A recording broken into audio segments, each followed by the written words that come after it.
Chicos, en el día de hoy vamos a hablar sobre la cuestión de la libertad y de sus enemigos desde una perspectiva diferente que, a mi juicio, es necesaria para identificar esos nuevos enemigos que van mutando y que ya no son aquellos del siglo XX.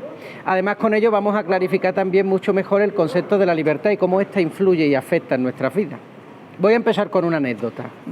Hace unos años estaba en una conferencia donde un biólogo ateo decía que el hombre tiene una aproximación genética al chimpancé del 98,9%.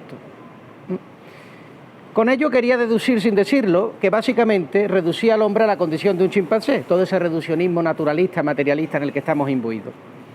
Yo le contesté diciendo que si bien los hombres pueden pasar 3 horas diciendo que son un mono, los monos no pueden hacer una conferencia diciendo durante 3 horas que son un hombre. Es decir, los monos se pueden parecer a los hombres, pero no por ello, salvo algunos, los hombres se parecen a los monos.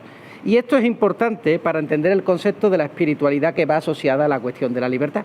Porque lo que estaba haciendo este hombre detrás de este ejemplo era decir básicamente que en el hombre no había otra cosa que aquello que puede ser explicado desde un punto de vista material. Es decir, que el hombre es una conjunción de las leyes de la fisiología y para nada de las leyes espirituales, leyes que encarnan, protegen y garantizan la libertad. Básicamente nos estaba haciendo esclavos a nuestra costa. La libertad en este sentido es lo único que nos diferencia, por tanto, de los animales o de que cualquier científico llegue a decirnos que somos un 99,9% un chimpancé o cualquier otro animal. La libertad es lo único que consigue que nosotros tengamos la mejor versión de nosotros mismos. Solo en libertad el hombre alcanza a su mayor versión, a su mejor versión, a lo más perfecto que hay en él. Claro, no solo agranda nuestra vida, darnos nuestra mejor versión, sino que también agranda las cosas en las que nos rodeamos. Todas las cosas, cuando un hombre es libre, todas las cosas que hay a su alrededor se hacen más valorables. Por ejemplo, cuando mis estudiantes me dicen, quiero echarme una novia, y se buscan todas estas estrategias pues superficiales, ¿no? Yo les digo a ellos, la mejor manera para tener una novia y conquistar a una mujer o a un hombre es llenarte de cosas importantes en tu vida. ¿Por qué?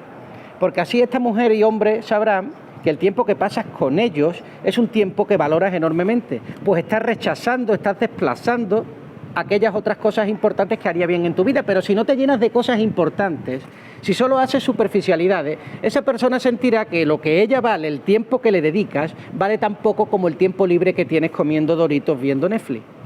Este punto es fundamental y nos lleva a la cuestión de los costos de oportunidad. Las personas más libres, las ciudades más libres, los países más libres son los que asumen los costos de oportunidad más elevados.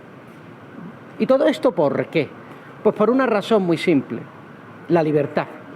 Para que vosotros me entendáis, la libertad no tiene que ver con esa idea que muchos dicen de haz lo que te dé la gana y déjame a mí tranquilo. La libertad tiene que ver con como si fuera una semilla que está dentro de nosotros, que aspira a convertirse en árbol. La libertad sería aquellas condiciones que nos permiten a nosotros pasar de ser una semilla a ser un árbol. Es decir, es un proyecto de vida, es un camino, no es una llegada. Por eso uno nunca es completamente libre. Pero uno puede ser cada día más libre, puesto que cada día es más árbol y es menos semilla. Por lo tanto, si la libertad es tan importante, que nos hace ser nuestra mejor versión de nosotros mismos, es decir, llegar a ser el árbol que como semilla estamos llamados a ser, la pregunta clara es, ¿por qué no alcanzarlo? ¿Qué nos lo impide?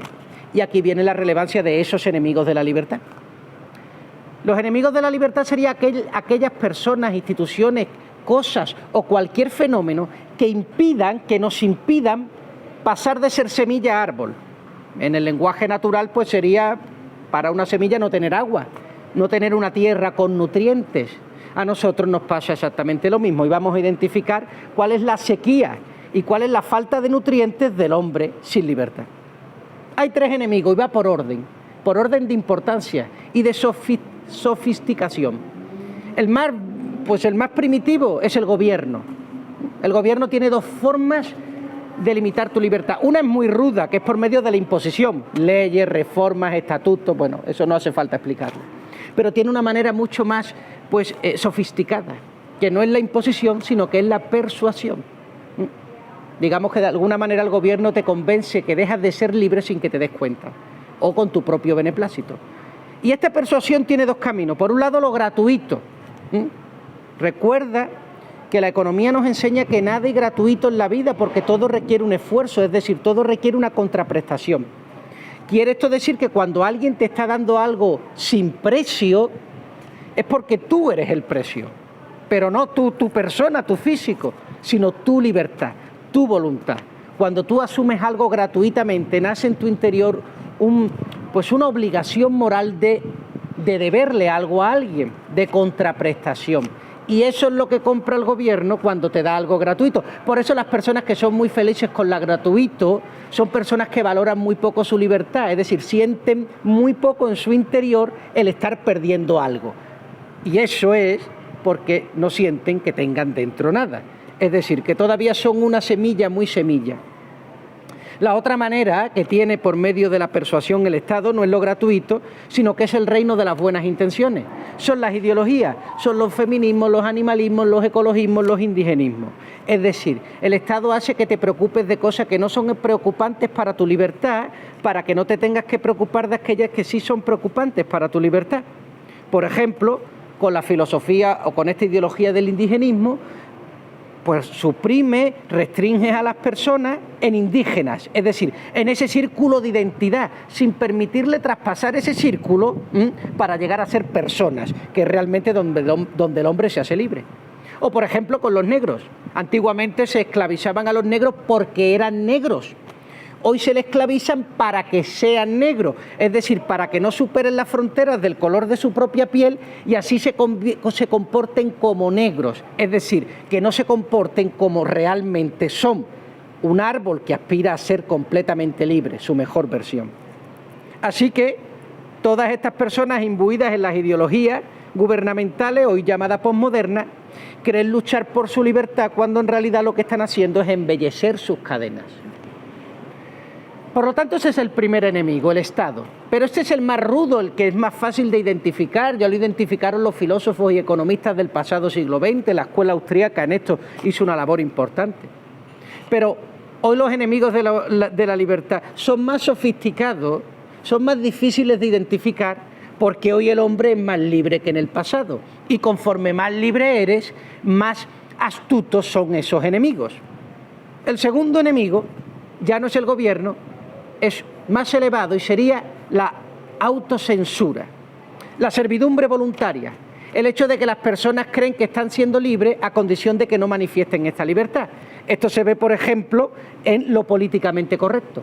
Las personas vivimos en sociedades donde tenemos libertad de expresión a condición de que no tengamos opinión. Es decir, hoy la estrategia de los enemigos de la libertad es llenar el mundo de libertades, de propaganda, de leyes y de estatutos que favorezcan la libertad, a condición de que luego el hombre se reprima a sí mismo frente al miedo que le genera al público. Porque hoy el hombre ya no tiene digamos que ya no tiene libertad de opinión, porque si bien su opinión ya no depende del Estado o del gobierno, ahora depende de la sociedad. Y es la sociedad la que te censura diciéndote esto lo puedes decir o esto no lo puedes decir. A esto viene muy bien en la cita de Voltaire, que decía, yo puedo estar completamente en contra de lo que piensas, pero daría mi vida porque puedas defenderlo. Este hombre entendió con esta frase claramente que la cuestión de la libertad de expresión no tiene que ver con el hecho de censurar o autorizar una expresión u otra que esté o en contra a mi favor, sino la libertad desde donde esa expresión puede expresarse, pues garantiza la posibilidad de que otra persona con una opinión distinta pueda ejercerla en un futuro. Hoy las personas no tenemos la libertad interior para poder decir lo que la sociedad hacia afuera nos autoriza a decir. Y no lo hacemos por miedo a perder el trabajo, por miedo a ser desplazado, por miedo a ser ignorado, pero también no lo hacemos por el tercer enemigo, el gobierno, lo políticamente correcto, y el tercer enemigo, que es la pereza.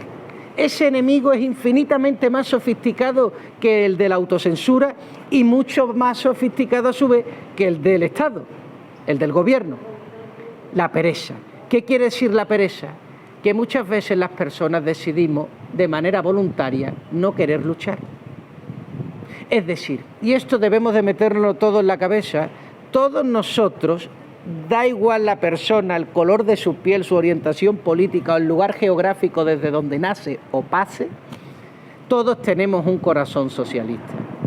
Todos tenemos un corazón socialista porque todos preferimos estar tumbados que estar de pie. Y a este propósito me vais a permitir que haga una cita muy breve de Dostoyevski en su libro que recomiendo encarecidamente, Los hermanos Karamazov. Dice así: pero oye bien, Señor, lo que te digo, el hombre débil de condición no puede estar solo. Dale cuanto quieras y todo te lo devolverá espontáneamente. Si le regalas medio planeta y le dices, tómalo, reina en él, ¿qué crees que hará? Pues esconderse de puro asustado. Pues otro tanto le ocurre con la libre voluntad. No tienen más que infundirle, atentos, no tienen más que infundirle libertad a ese hombre débil de carácter y al punto verás cómo él mismo busca el modo de atarse y te la devuelve. A los corazones opacados, es decir, a los corazones perezosos, no les sirve de nada la libertad. ¿Veis qué estrategia tan grande? Ya no es necesario reprimirle a las personas la libertad. Ahora la mejor manera para que no sean libres es proporcionársela, a condición de que simultáneamente los dejemos desconcertados, con un corazón desapercibido, perezoso, inundándole de confusión. Dale a una persona confusión y te regalará toda su libertad, porque verá en ella el peso de la incertidumbre, el peso de la incapacidad para dirigirse por sí mismo y todas sus dudas. De hecho, esas son las estrategias que utilizan hoy los enemigos de la libertad, unos enemigos que actúan en forma de un gobierno por medio de la imposición y de la persuasión, por medio de lo políticamente correcto y por medio de la pereza. Y para ello utilizan 4 mecanismos.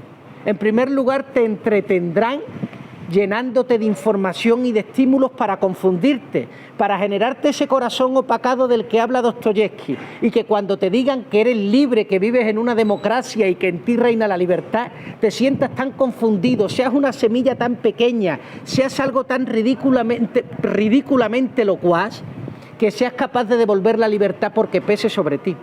Pero si no consiguen entretenerte y como Antonini aspiras de una manera denodada y casi ambiciosa a alcanzar tu libertad, entonces buscarán desorientarte, hacerte creer que lo bueno reina el mal y en lo mal reina el bien, y te harán que defiendas una libertad que en realidad está sellada en tus cadenas, como son los feminismos, los ecologismos, los indigenismos.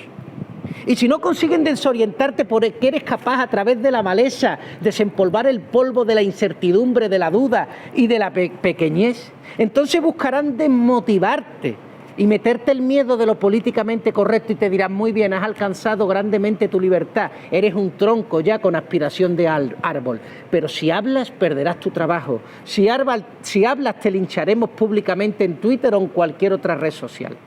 Pero si a pesar de eso sigues y continúas, porque has entendido que la esencia definitiva de la libertad está en el martirio, es decir, en abrirte definitivamente a ese árbol al que has sido llamado, entonces definitivamente buscarán eliminarte, apartarte del camino, boicotearte, dejarte completamente aniquilado. Pues bien, ante esta circunstancia, y cierro esta breve alocución, la pregunta, ¿qué hacemos? Ya hemos entendido qué es la libertad, que es pasar de ser una semilla a árbol. Ya conocemos cuáles son esos enemigos, es decir, aquellos que te impiden llegar a ser el árbol al que has sido llamado. ¿Cómo lo hago sabiendo cuántos enemigos tengo delante? Pues Antonini te recomienda dos mecanismos, 2 elementos. El primero, no te conformes en tu vida con cualquier cosa que sea aceptable. El peor enemigo de la libertad y de la dignidad del hombre es aceptar algo que no sea lo suficientemente bueno ni lo suficientemente malo. Es decir, la tibieza, tener una vida que no sea ni lo suficientemente buena, pero tampoco es tan trágica. Algo en lo que puedan nadar dentro del reino de la ambigüedad. Eso se ve, por ejemplo, en frases que utiliza hoy día la gente como esa es tu opinión, no se puede generalizar, no es ni mejor ni peor. Es decir, el reino de la asedia, de la desorientación. Si te conformas con algo bueno, reinará en ti ese mundo que no acaba de nacer. Debes de aspirar a lo máximo, y lo máximo significa la mejor versión de ti. Y para conseguirlo, para no conformarte, necesitas vivir enamorado. Solo en el enamoramiento, en el amor, eres capaz de rechazar cualquier cosa que fuera suficiente. Un trabajo medianamente estable, una casa relativamente cómoda, una relación de pareja que no joda bastante y que me deje cierta libertad. Solo cuando estás enamorado profundamente de esa libertad a la que aspiras, entonces cualquier cosa suficiente te parecerá insuficiente y solo lo máximo te parecerá digno de tu esencia. Así que eso significa no saques la calculadora para la libertad, no la bajes a una mesa de negociación, no la partas y la repartas entre el dicho y el hecho. Ella es sagrada y tu libertad no negocia ni con nada ni con nadie. Metéroslo en la cabeza. La libertad o es toda o no es nada.